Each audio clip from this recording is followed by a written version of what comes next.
I'm going to talk about a game you both have played, and everyone probably listening to this has played because it came out in 2019.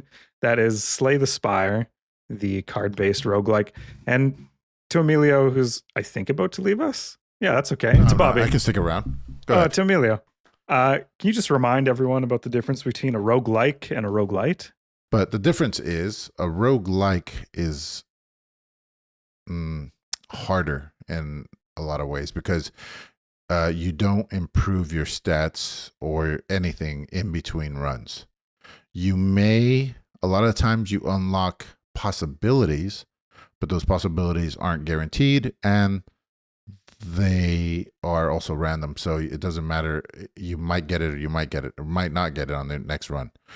A roguelite is your account or your playthrough is getting stronger every time you play it.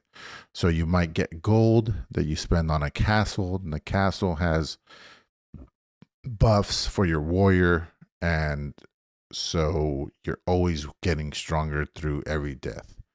But a roguelite, like Binding of Isaac, you never get stronger. It's just more things can now happen.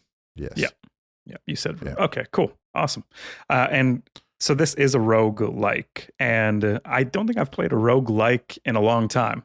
Why am I playing this? Because it's 6 a.m. when I'm up. Mara's sleeping after I've fed her, and I still have to watch her.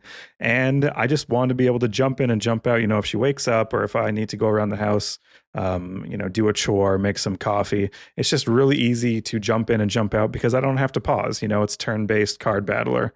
It just pauses as soon as I step away from the game. There's no extra things I need to put in, and that's exactly the type of game I need in the morning.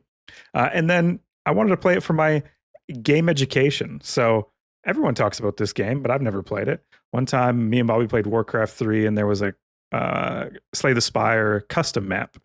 And I was so embarrassed because he was like, oh, I know what they're doing here. This is pretty cool. And I'm like, I don't know what I'm doing, and I'm dying every time. And so it was time to play this game, basically. So winning and losing to me felt so satisfying because, like, when I lost, I was like, yeah, little too much risk, not enough reward. I'm flying too close to the sun. I'm feeling these wax wings. And when I win, it feels like, I did, I was safe, but not too safe. I risked it and it paid off. And I played safe, but aggressive. And there's always that like fine line to walk in this game. And it feels really good when you successfully do that. My favorite character was the Watcher, because you are switching through a bunch of different stances. And so it's like, not only are you managing the risk and rewards of like the cards and whether you challenge like a big boss, but you're also managing the risk and rewards of having higher defense or taking double damage, or if you enter Nirvana, doing triple damage and taking triple damage. So it's just the funnest of the characters because of the additional risk reward. And I wanted to ask you guys, since you played this game, what is your favorite Slay the Spire character? I'm wondering if it like is indicative of your personalities at all or something. Bobby's like, no, dude, you go with optimal build. It doesn't matter, dude. It doesn't matter. No, actually, the Watcher was my favorite character too. I did the best with her.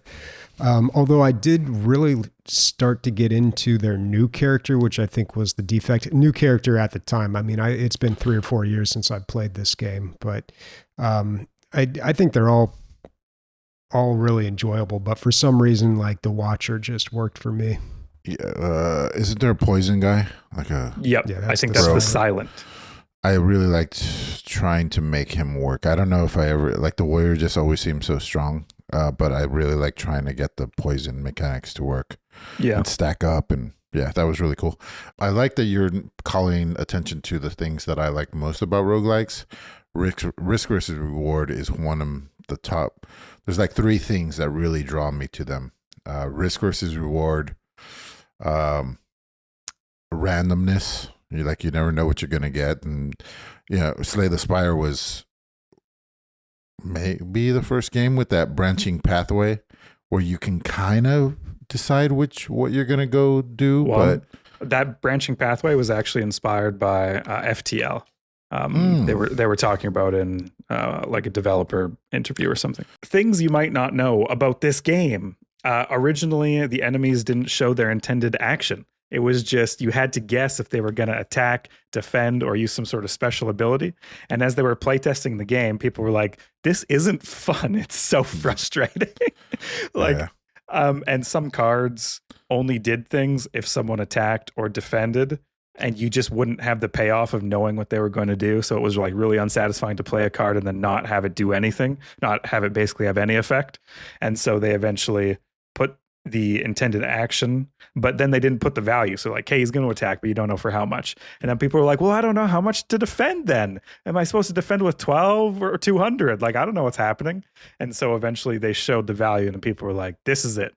When I was like researching why this game was like so popular and so good, I guess the developers were talking a lot about how much playtesting they did even before releasing in early access. Like they really gave it to all their friends and family, anyone who would play the game, to get their opinion on it. And so they went through all this iterative stuff. Progressing through the different pathways was inspired by FTL. Thought that was cool because FTL was the first, I guess, one of these types. It was the first rogue anything that I've ever tried. So it's cool to see that inspiration. And then the developer was talking about all this playtesting they did, but when they released in early access, they credited streamers the most because their playtesters, their friends and family or people of their community, would be pretty coy. Not coy, that's not the right word, but they just wouldn't give it like it actually is. And a streamer playing the game doesn't give a fuck. They're going to be like, this is shit. This is stupid. And so they watched all these streams, and during early access, that was their main feedback loop. They would just watch streamers and be like, oh, we need to change this. We need to make this more clear. Get rid of this card. Everyone hates it. That's fantastic, dude, to be able to be open to criticism like that, you know? Yeah. There's usually a hint of truth in most criticisms. Yeah. Whether or not if it's like how amplified it is within the criticism, like how is it a hint of truth or is it completely true? But there's something there, you know? When it released in 2017, it sold 2,000 copies in the first week. Like that is... If you are a game company and that is your performance and you have like multiple people's bills you need to pay and like investors you need to pay back, that's not great. Like 2,000 copies and that's like terrible. But by 2019, so only 2 years later, it had sold 1.5 million. And they were laughing, of course, because they released the game. Everyone loved it through all this feedback they did. And I don't know, it's just like a cool success story. Like, how would it feel in the first week? Only 2,000 copies. You put all this work into the game. You've been developing it for like 4 years. It must not feel. I just wonder what was going through their head at that time. They were like, God damn it. Like it didn't really work out for us, you know? I wonder because you play the game and it's just a good game. They must have known like we've got something here. And maybe just people haven't woken up to it yet or realized it yet. But that's when the you play that game, dude. it is a solid game. Christian, I've always had this issue with this game, and I always will. I hate the art.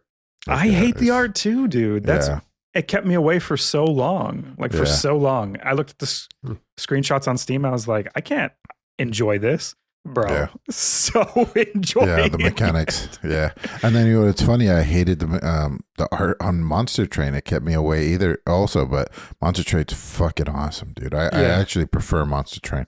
Oh, really? Okay. Maybe I'll check that one out next. Yeah, because this was a real eye-opener for me. I'm glad you're going back to it, Bobby, too. That's cool. It seems like Monster Train seems like an evolution from Slay the Spire.